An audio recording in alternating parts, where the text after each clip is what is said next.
Hey friends, Rebecca here. Hey, I am back with another very specific tutorial.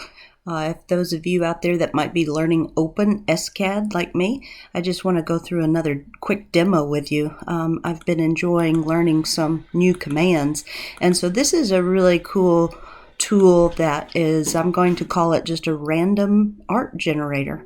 And so this little bit of script generates random art every single time you run it. And it's just so cool, but I want to go through some of these commands real quick with you. And so OpenSCAD is a tool that we can use to create files for 3D printing, and it works by using this programming language, this scripting language. So I will attempt to just drop this code as text in the video description so that you can follow along and learn with me. But let me just quickly go through some of these. Again, the beauty of this is these variables up at the top. You can come in and adjust this, and so you can make this whatever you want, whatever size and thickness of this base plate, this yellow part I'm calling the base plate, and then just these random dots, and you can choose how many dots you want it to print. And so this particular script is going to put that dot in a random position and a random size every time we run it. So let me just show you real quick. My last video, I talked a little bit about just the basics of cube. So how the positioning for the cube, how wide and tall and thick that you want it. Instead of using numbers here, we're using the variables. And then you can choose to set the color of that base plate. And you can also choose to have a 0 thickness for that base plate if you don't want a base plate. And then it just puts your random dot on there, so you don't have to print the base plate if you don't want to. And then of course you can tell it how many dots you would like to put. And those dots will always be within the boundary of whatever width and height that you set up. So I'm going to bring the base plate back just so we can see it. And then the beauty of this is it took me a while to figure this out, but no matter what size you make your base plate, so like 80 by 10, it will always keep the dots within the base plate, and it will size them accordingly. So if your base plate is only 10 tall, then we need to make our dots small enough to fit.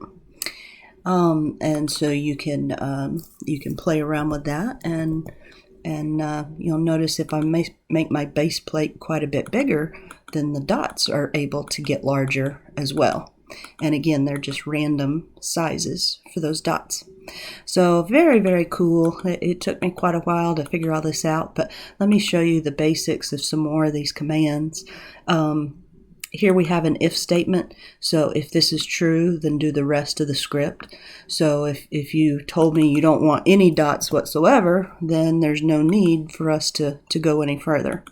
So only if you're putting a dot will it do the rest of the script. All right, and then so if we have dots greater than 1, or 1 or greater, then we're going to loop. And so it's going to loop however many times you want a dot. So if in this case for 1 to 1, or if we put 10 in here, then it loops 10 times, and you can try to fit 10 dots within your space. So from 1 to 10, we're going to do this loop.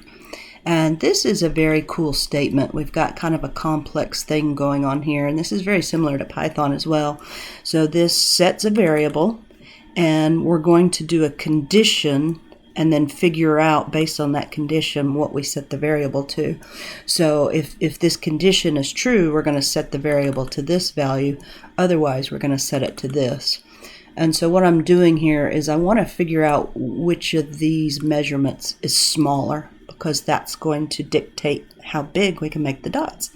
So whichever of those two values is smaller, that's what we're going to set this distance to. So if the width is smaller than the height, then this value becomes the width. Otherwise, set it to the height. So again, this will be able to pick out whichever value is smaller. And then we're going to use that smaller value. I just randomly pick divide by 4 because I don't want any one dot to be too big. I don't want the dot to take up more than 1/4 of the space. So that's the max size that our dot can become. And so this is going to end up being our radius. So a random radius. So this will choose a random number that is at least 1. So we got to have something for the dot. So from 1 all the way up to that max radius. And this is kind of interesting how this works. We're only going to pull out one value, and so you can actually get a whole array of random values, but we only want one, so we're picking out the first element of this array. So choose one number, and so that one number is going to represent my radius. Choose one number to represent my X position, and then we have our Randy variable here. Choose one random Y position. And I had to be very careful here with my random my random X and Y positioning, because I didn't want the dots to fall off the edge of the border. And so you'll notice this dot up here, it's still within this border. And so that was a little bit tricky. So I can't let the max X position be past this border, but I had to subtract the radius. I don't want half the circle overlapping, and so I'm taking the width of the art of that base plate minus whatever the radius is, so that the circle will still fit on this X positioning, whatever width we have. And then the same thing for the height in our Y positioning. And then so once we have these values, then again we're in this loop, so every single time it goes through and generates brand new values for the radius and the X and Y positioning, and then use those to move the dot. And then we're going to X, Y, and Z. The Z axis is just going to be however thick you want your dot to be. So you can come in here and give it, a nice thickness if you choose to. And that thickness will always be above the plate. So whatever plate thickness, and then we're going to go up that thickness before we start the dot. So I think in this case it ends up being 10 high because we have 2 for the base plate and then 8 for the dot thickness. So the whole entire thing should be 10 tall. But anyway, I hope that helps. If you have other questions about the code, let me know. But it's so very cool to experiment with and learn this new scripting language. And then, so the beauty of this is we can take this and put this in different slicer software that is used to create the 3D print.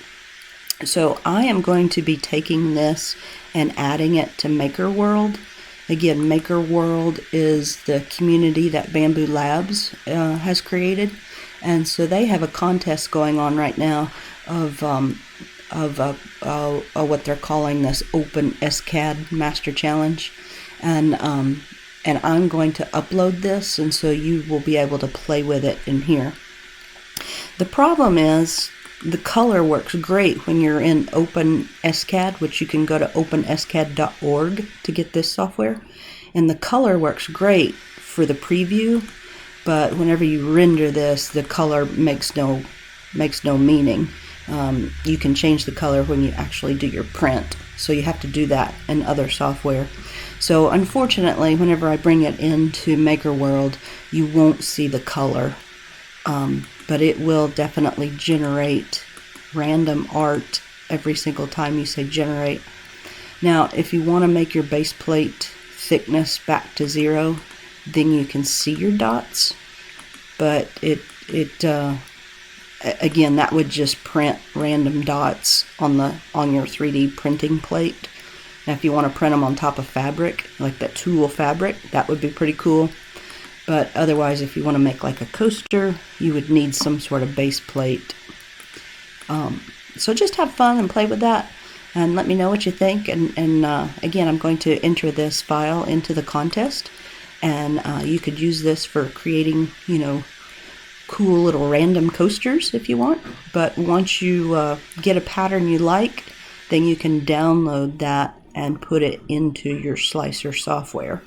And so you can go to Bamboo Studio and put that in there. And then here I am printing one right now, and I had it pause for me so that I can change my filament colors. And so my dots will be a different color once this 3D prints. So just very, very cool. That's in the midst of printing right now, actually, and it's going to pause for me so I can change my filament colors here in just a minute. But look for me on MakerWorld, and again, I know this is a lengthy video, but those of you that are interested in OpenSCAD, I hope it helps. Thanks so much. I'll talk to you later.